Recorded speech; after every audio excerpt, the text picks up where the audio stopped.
There's something very special about a tall ship under sail. The Duyfken needs a minimum of 12 crew to take her out on Sydney Harbour for a day sail, and 17 crew when she goes voyaging. So the forecourse, or any course, is always the lower sail, then above that the topsail.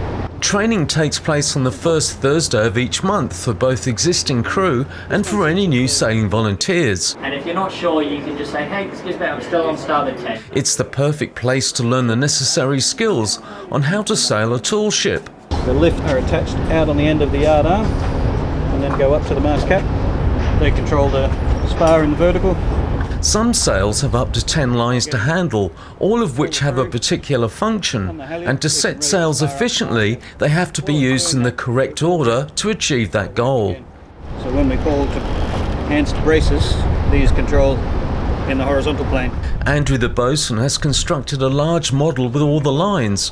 This makes it easier for the crew to both visualise the lines and to understand the purpose of each one. What we need to do initially is to bring these corners out to the end of the spar, called sheeting home the topsails. So to masthead, we've got to make sure that our clew-lines have been cast off, because they'll prevent us from trying to lift this up. Also, it can be used to demonstrate how they're used in manoeuvres, such as cock billing and wearing and tacking. Now we can masthead the topsail. So on the halyard, all the way. 2, 6, 8. Remember, everything on the Duyfken is done by hand, just as it was back in the 16th century. Ease out on your brace. Though this may seem very daunting to new crew members, part of the fun is learning these new skills and working as a team to meet each challenge. You can see a gasket made off here to the halyard. You should be able to reach all the way out to the last turn. Soon it will become second nature, and you'll become part of a select group of people who can say they've learned how to sail a tall ship. This experience may then offer you the opportunity of crewing on other tall ships around the world. Crewing is open to anyone who's fit and able. Furthermore, if you'd like to climb, you will receive a full induction on how to do this safely. It needs to go to both of them. One's up there. If we can do the job with the little lanyard, we prefer the little lanyard. Climbing is great fun, and on the Duyfken, the masts are relatively short compared to other tall ships such as the Endeavour and the James Craig. To say sailing a tall ship is different from sailing a yacht with a Bermuda rig is probably a big understatement. But the Duyfken staff are more than willing to help you learn in small steps and happy to share their many years of experience. Out at sea, when the ship is rolling and you're on this side, you can climb. If you are on this side, you wait. You hold on for dear life till the ship comes back.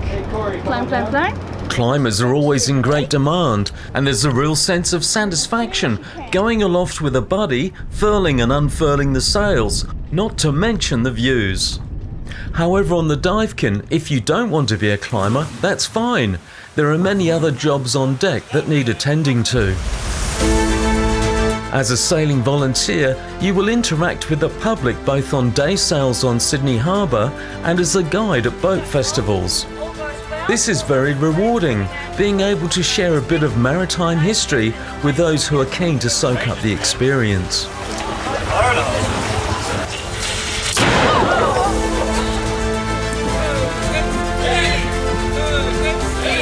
So if you'd like to become part of a select group and join the volunteer sailing crew aboard the Duyfken, it will cost you nothing.